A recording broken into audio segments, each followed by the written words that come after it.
Қайырлы күн, мен заңгер Тоғжан. Сіздерге ескертусіз оқ ату баяндамасын оқуды жалғастырамыз. Кіріспе, әдістеме және дерек көздер.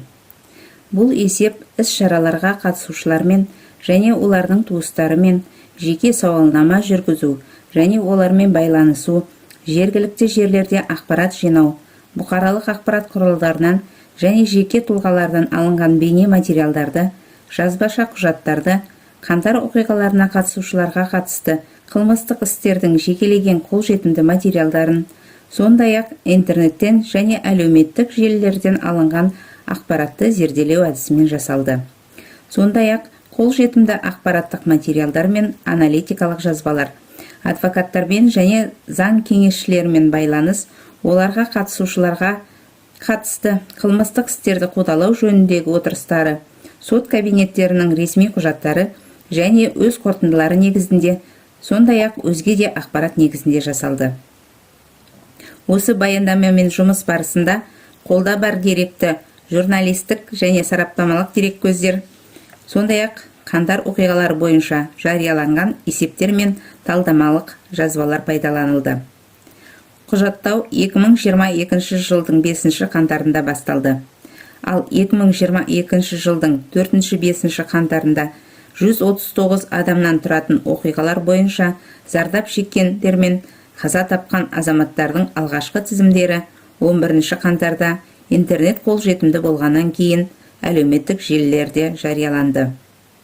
Құжаттандыру орталығы қаңтар 2022-ге байланысты барлығы 600 істі құжаттады. Оның ішінде 579 іс азаматтардың куәліктері бойынша, 9 іс мемлекеттік органдармен хат алмасу нәтижелері бойынша және 12 іс нақты оқиғалар бойынша болды. Сауалнамаға қатысқандардың арасында 542 ер адам мен 37 әйел болды. Қазақстанның 9 қаласынан Алматы, Талдықорған, Шымкент, Тараз, Ақтөбе, Қызылорда, Семей, Өскемен және Атыраудан қаза тапқандардың 217-сі анықталды. Олардың 175-і құжатталған. Мәйітханадан алынған анықтамаларға және туыстарының көрсетулеріне сәйкес 95%-ның оқ жарақаттары бар. 2022 жылдың 13 қаңтарында азаматтық еріктілермен Қазақстан 2022 орг сайты құрылды. Ақпарат беру мен кері байланыс және құжаттарды жинау үшін әр түрлі әлеуметтік желілерде парақшалар ашылды. 14 қаңтарда іргелік құқықтарды қолдау мақсатында құқық қорғау альянсы құрылды. Оның басты мақсаты хронологияны объективті және бейтарап орнатуға, наразылықтар барысында барлық тараптардың іс-әрекеттерін талдауға және азаматтардың іргелік құқықтарын сақтауға жәрдемдесу болды. Құжаттар мен биліктің әрекеттері. 2022 жылдың 5 қаңтарында бүкіл ел бойынша төтенше жағдай ресми енгізілді. Президент Тоқаев Қазақстан Республикасы Қауіпсіздік кеңесінің төрағасы қызметіне кірісті және ұжымдық қауіпсіздік туралы шарт ұйымына мүше мемлекеттерге терроризмге қарсы операцияны жүргізуге әскери көмек көрсету туралы сұрау сауалымен жүгінді. Сол күні сағат 17-ден кейін Алматы қаласында, содан кейін Қазақстанның барлық аумағында ғаламтор өшірілді. Ұялы байланыс жұмыс істеді. Алматы қаласында Ұлттық қауіпсіздік комитетінің бірінші орынбасары Самат Әбіштің қамауға алынғаны туралы қауесет тарай бастады. 6 қаңтарда мемлекеттік сатқындық фактісі бойынша Қазақстан Республикасы қылмыстық кодексінің 175 бабы бойынша Қазақстан Республикасы Ұлттық қауіпсіздік комитетінің төрағасы Кәрім Мәсімов және оның қол астында жұмыс істейтін 5 адамы ұсталып, уақытша ұстау изоляторына қамауға алынды. Сол күні еліміздің барлық аумағында террористік қауіптіліктің соңғы қызыл деңгейі енгізіліп, терроризмге қарсы операция режимі белгіленді. 7 қаңтарда президент Тоқаев Твиттерде елдегі жаппай наразылықтар туралы бірнеше хабарлама жазылды. Ол атап айтқанда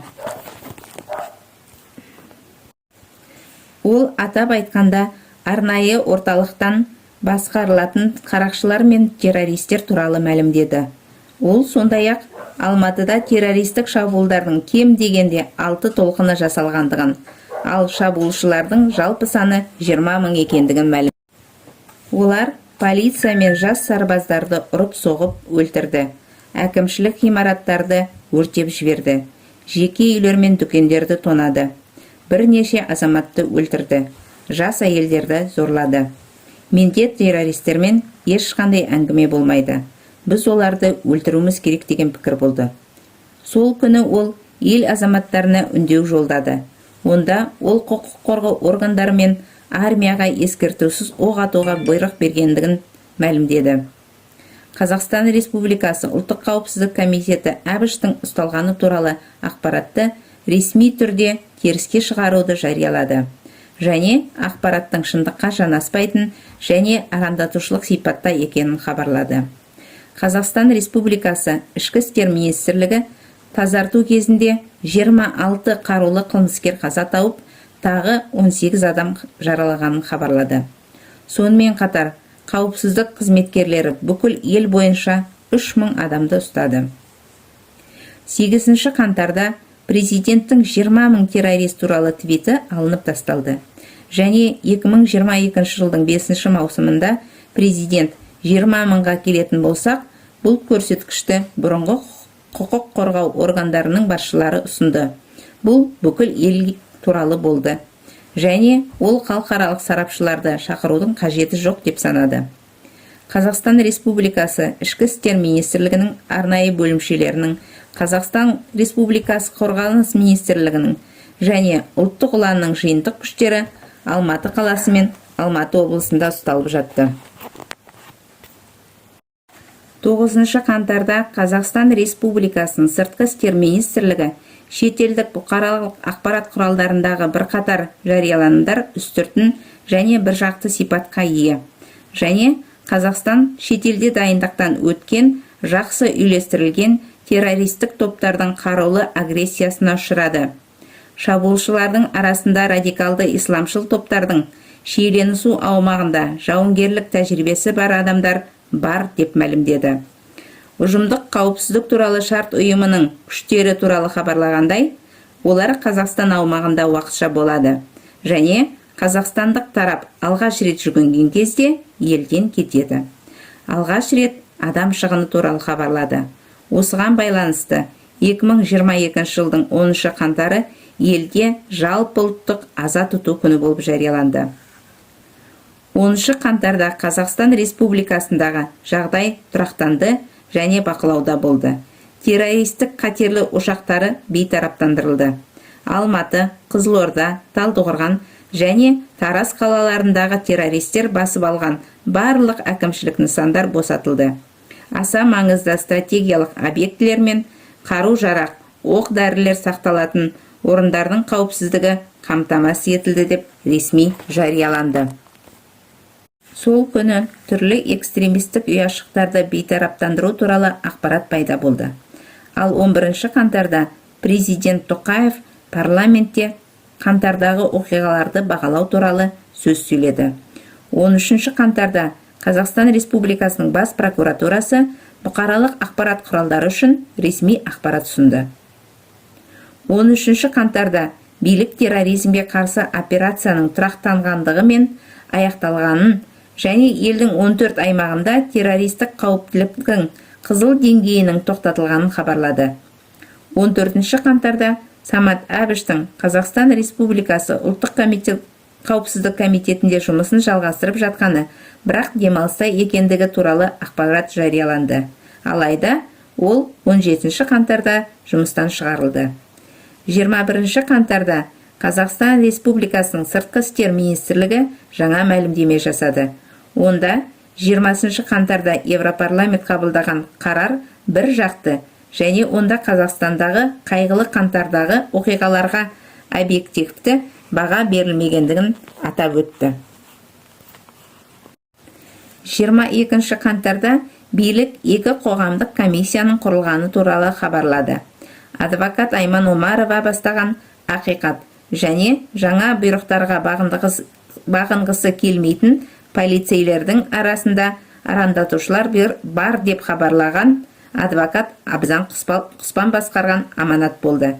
Әрі қарай ол біздің мақсатымыз қылмыстық мақсатқа ұмтылғандарды игі ниетпен бейбіт митингке шыққандардан ажырату. Мақсат бейбіт демонстранттарды жаппай азаптау мен қудалаудан құтқару. Оларды үйде күтіп отырған отбасыларымен біріктіруге көмектесу деп мәлімдеді. Екі комиссияда қылмыстық іс материалдарына және тергеу изоляторларына қол жеткізіп, заңсыз ұсталғандарды босату жұмыстарын бастады. Қазақстан Республикасының адам құқықтары жөніндегі уәкілі Эльвира Азимовамен бірге уақытша ұстау изоляторлары мен тергеу изоляторларын аралау үшін аймақтарға іс-сапармен шыққан. Наразылық білдірушілерді ұстаудың заңдылығын тергеу шараларына құқық қорғаушы Жеміс Тұрмағанбетова да қосылды.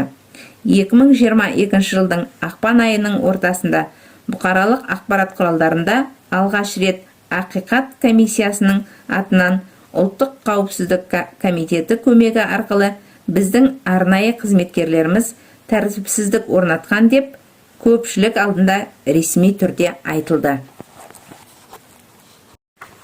Халықаралық реакциялар және мәлімдемелер.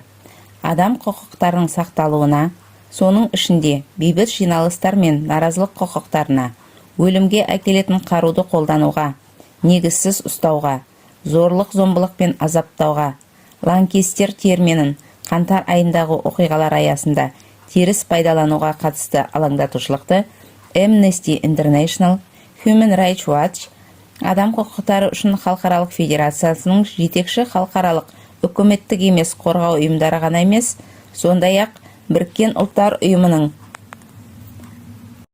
әртүрлі мекемелері мен мандаттары.